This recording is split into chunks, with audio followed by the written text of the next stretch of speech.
Ladies and gentlemen, welcome back to the channel, welcome back to the third episode of the CFCQ and the weekly Celtic Talk series where I kind of answer questions that I wouldn't specifically make a video on by themselves, but at least get to talk about it for a couple of minutes. The first couple of episodes went down really well. I thank you for the support on them so far. I've really enjoyed making them, I've enjoyed answering the questions, so keep it up. You know how it works now. If you don't, then basically go and follow the Twitter that will be on screen. Also, you'll notice I'm wearing my Scottish YouTuber football top from today's game. Absolutely incredible game today. We ended up winning 5-1 against the Stennismuir side, and it was fantastic. A great day for a great cause for the Scottish Association of Mental Health. A really good day, and thank you for everybody who did turn up to the game, and thank you to everybody who may have donated but didn't get to make the game. It was a really great event, and hopefully it leads to bigger things in the future. It's a massive step forward for the Scottish YouTuber community, and a massive thanks to Batchy for organising the whole event. It went down really well, and I'm sure he's proud of it, and we all are collectively proud of not just the result today, winning 5-1, but just the whole event in general and how it turned out. We saved the best for the day, and everybody's performance, really, you can't really bring anyone down. I think everybody performed particularly high. If you want to see the match, if you didn't get to see it, it will be on YouTube over the next couple of days. Keep your eyes out on some channels, Batches and such, will probably be up on there. But all I'm saying is, we're talking about a new right back, and I might be the answer. Anyway, enough talking about that. We're going to get right into the video now, answer some questions through on Twitter. Let's see what we've been handed this week then. Relating to what I just said there, I got a question from Aaron McIntyre saying, after the Partick Thistle game, do you think we need a new right back? Because Gamboa was the best player in the park in his opinion. So, I mean, the right back conversation, we've been talking for a while. We've been talking about how Mikael Lustig is kind of past it, and I think a lot of fans share that same opinion, that he's really, you know, on the downward slope. He's not as good as what he once was. He's getting a lot slower. He's losing a lot of agility and such stamina. He's just maybe not the greatest right back in the world for competing against, you know, European opposition especially. I mean, he can do a job when it comes to domestic games. He's more than good enough. But when it comes to the European stage, that's kind of where we fall down a step or two with Lustig at right back. The Gamboa came into the team against Partick the other day and ended up getting 2 assists. He looked really sharp, he looked really good, and I think a lot of fans are starting now to get behind him and want to see him get into that first team. I think we should give him a trial run. Let's see him get in the first team a little bit more, and then maybe gauge it up whether or not we should sign someone else. I'm still in the mindset and the opinion that we should keep looking.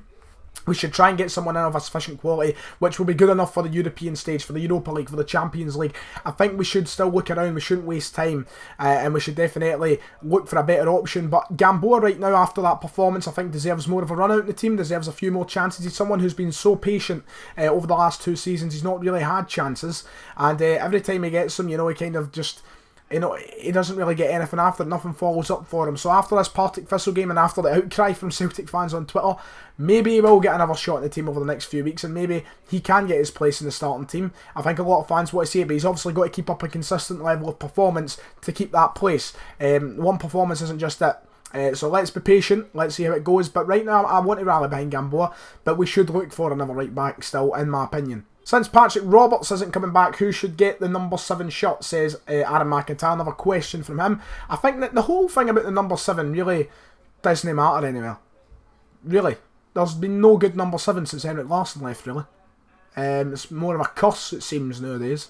I'm not too fussed. It's not a big a deal as what I think a lot of fans like to make it out to be. It's also a historic number when it comes to Celtic. Jimmy Johnson, Henrik Larsson, 2 of the biggest and best players to ever play for the club. But a lot of people blow it out of proportion. If I give it to anybody, I mean, Forrest could take it, I suppose. I mean, he's sitting at 49, but he's been there. I don't know, people are saying Zani. I think right now we should just wait. It's not a big fuss. There's a lot of more important things to address at the current moment in time than a short number, I would say. Donald asked, would I rather see Celtic win the Champions League or Scotland win the World Cup? Very easy answer, very quick answer. I'd rather see Celtic win the Champions League. Because, I mean, if I went my lifetime and seen Celtic win the Champions League, I'd die a happy man in that exact moment. It would be phenomenal. I want to see it. I'm jealous of everyone who got to see it in 1967, and I want it to happen again. Scotland win the World Cup would be fantastic as well. Obviously I'm Scottish and I'd love to see it. Both of them would be momentous. It would be amazing. It would be truly something else. But Celtic win the Champions League, definitely. And I mean, if you don't agree with me, if you're not a Celtic fan and you think that's pitiful, then tough. I want to see Celtic win the Champions League. Anthony asked, I think Celtic will sign any centre-halves before the window closes. But the way things are going, there's like less than 2 weeks to go. I've not heard any rumours about any centre-backs that could be coming into the club. And I'm under the firm belief that Peter Lawwell is not going to spend any money now that we're not in the Champions League. I think he's going to sit down, he's going to say, what's the point? We never met our objective. We never got the Champions League. Europa League, we have a team that's good enough. But it comes down to whether Boyata stays or goes. We're now talking about Boyata maybe getting a second chance. Brendan Rodgers said that it might give him another chance in the team. I feel like he doesn't deserve another chance, and I feel like a lot of Celtic fans may agree with me in saying he shouldn't get another chance. But at the end of the day, he might get it, and he might get his way back into the team. And if that happens, then Peter Lawwell is definitely not going to sign another centre-half this window, I think. If Boyata does go somehow, although I think we've left it too late, I don't think many people want him at this point. If he does go, then I think we will sign a centre-half because we'll be forced to. But if Boyata stays at the club, I don't see it happening. Adam asks, since we're low in confidence, if we do not sign any centre-backs, and since Rangers are playing well and high on confidence, do you think they will get any further than us in the Europa League, and do you think they could beat us to the league title? I'm under firm belief that this season is still going to pan out the way it should be, and that is with us lifting the league title at the end of the season. Yes, Rangers are playing with a very high confidence level just now, and we are still kind of finding our feet after the Champions League exit, but we beat Partick Thistle, and we've got a chance to get back on track with Hamilton and this other Europa League qualifier. I think come September 2nd, we'll have a far better picture of how things could end this season. Rangers are yet to be tested against Celtic, and that is where things could all change. Celtic could go out that day and demolish them again, or Rangers could surprise us all and take the win. To some people, maybe not even a surprise. But I think that'll give us a far better picture. Like, I still think we'll win the league title. They're only a point ahead of us at the minute, 2 games in. There's still a long way to go. Rangers have got a lot to keep up. How long can they keep that going? You never know. In Europa League, God knows, one of us might not make it, one of us might. We need to see who actually makes it to the Europa League first. I think we will make it. We've got a team that we're capable of beating. So have Rangers. If both of us make it to the group stage, I think it's only logical and saying, and it's not even bias, I think it's only logical and saying Celtic can make it further. We've got a better squad. We've got a better, experience over the past few seasons in Europe. Rangers are just finding their footing now back in Europe. And yes, they're doing well in the qualifiers, but when it gets to group stages against a harder team, stronger teams, then maybe they will collapse a little bit and be a little bit worse. But you never know. Rangers could go further than Celtic in Europa League. It'll be interesting to say the least. But I'm still under firm confidence and firm belief that we will be lifting the league title at the end of the season. But as I said, September 2nd might be saying a completely different thing. After that game, we'll have a far better picture in my mind. Relating to that question, Owen Russell, sorry for banging the mic there, asks, do I still have belief in Brendan Rodgers to win the league even if we don't get a centre-half? Yes, absolutely, 100%. We have still got a good enough squad. The only problem with our squad, it's just not good enough in the European stage. Our squad is far more than good enough for the domestic level, and we know that. It's been proven over the last 2 seasons, and nothing's really changed. The only player we've lost really is Armstrong and Patrick Roberts, but even last year Patrick Roberts barely played. So we've still got a team that is, very capable and very strong and strong enough to go and win another treble, never mind the league. So of course I have faith in Brendan Rodgers. Why would I not? The guy has done wonders to this club, and I think centre half or not, still going to be able to go out and win whatever he needs to win. I've seen this question a couple of weeks in a row, so I'm going to answer it. David asked, did Celtic deserve to go through in the next round of the 2014-15 Champions League after a 6-1 defeat to Legia Warsaw? At the end of the day, no, we did not deserve it, but they fielded an ineligible player, which at the end of the day is breaking the rules. They're not allowed to do it. So we didn't deserve it, it just kind of happened. Legia were all over us, the 2 legs, they were the better team, they absolutely destroyed us, but we got through because they broke the rules. So in a sense we did deserve it because you're not allowed to do that, but at the same time, obviously we were atrocious, we were not good enough, and probably were lucky, is the way I'd sum it up. Celtic Craig 1888 asks, should we sack the board? Probably it's a very sudden thing. Now, over the last couple of weeks, everyone is kind of on the backs of the board and very angry, very aggressive, and they're kind of voicing their opinions very heavily towards the board over the last couple of weeks, and rightfully so. Questions have to be asked. Why is Brendan Rodgers not being backed the way he should be? After what has been 2 marvellous seasons, does he not deserve the money to spend? Look, at the end of the day, Brendan Rodgers is a magician, and we have him because of the board. The board have done a great amount of good for Celtic at the same time as recent, the last few years not wanting to spend as much money and such. They have done some bits of bad. You can't say it's all perfect. As much as I like to come on to the channel and I like to say, look, I'm happy for the board. They've given us a great manager. They've got us great facilities. We've got top, everything. We've got even fucking disco lights. As much as I like to come on and I like to say it's all happy and it's all good, it's all, sometimes there's problems that have to be addressed. Look, at the end of the day, we've got 2 weeks this transfer window left. We'll see what happens and we'll see how we get going to January. And then we need to see if there's investment needed then.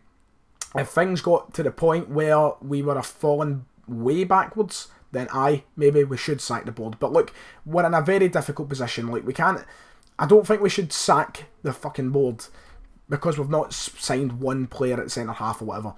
It's a bigger picture now, football, and they've done so much good off the park for Celtic that we need to acknowledge as well as the negatives on the park and not signing a player. I don't know where I stand on sacking the board. A lot of people want to sack the board, a lot of people won't want to sack the board. We've got 2 weeks, hopefully we sign a player. They've got to get the finger out. We'll see how it goes, but but if it doesn't happen, which I don't think it will, I don't think we'll sign a centre half. If it doesn't happen, should the board be sacked? It's such a big question. It's just so important that it's hard to give a yes or no. I'm sure a lot of people can understand that, because in sacking the board comes a lot of problems. It messes up a lot of things. It puts a lot of things in jeopardy, and it could set the club in reverse. And you don't want to fuck it up coming up for 10 in a row. It's a lot of logistical problems that we'd have to deal with and such. Is it worth the risk? Ask yourself that question. To end the episode, I actually have a couple of questions from friends that I would like to answer, because I promised them I'd answer them. But as I said, send in your questions every week. Look for the tweet, usually every Wednesday or Thursday, and get your replies sent in there. I'm just looking for the first question that I was actually sent, and I can't even find it now. Give me a second. So my pal Matthew asked, I believe there's any current Celtic players that will be looked upon as past players. The way we look at kind of like Henrik Larsson and such. I mean, right now, I think when Brown retires, we're always going to look back on Scott Brown and go, what a fucking legend, one of the best captains in the club history. One player who I'd like to imagine we'd look back on and say it to is Moussa Dembele, but ultimately I don't think he's going to stay at the club long enough to give him that sort of icon status, because at the end of the season he could be off. At the end of January he could be off. Anytime he could be off. I don't think he's going to be around long enough to get that kind of icon status. He's always a player who I think we'll look back on and go, he was a great striker. I wish we kept him longer, but ultimately I don't think he'll have that kind of icon persona. Aye, that's the word. Kieran Tierney, he's always going to be looked at like that no matter what happens. I think Tierney and Brown are absolute definites as players that we're going to look back on the kind of like Henrik Larsson way. I'd love to think Dembele.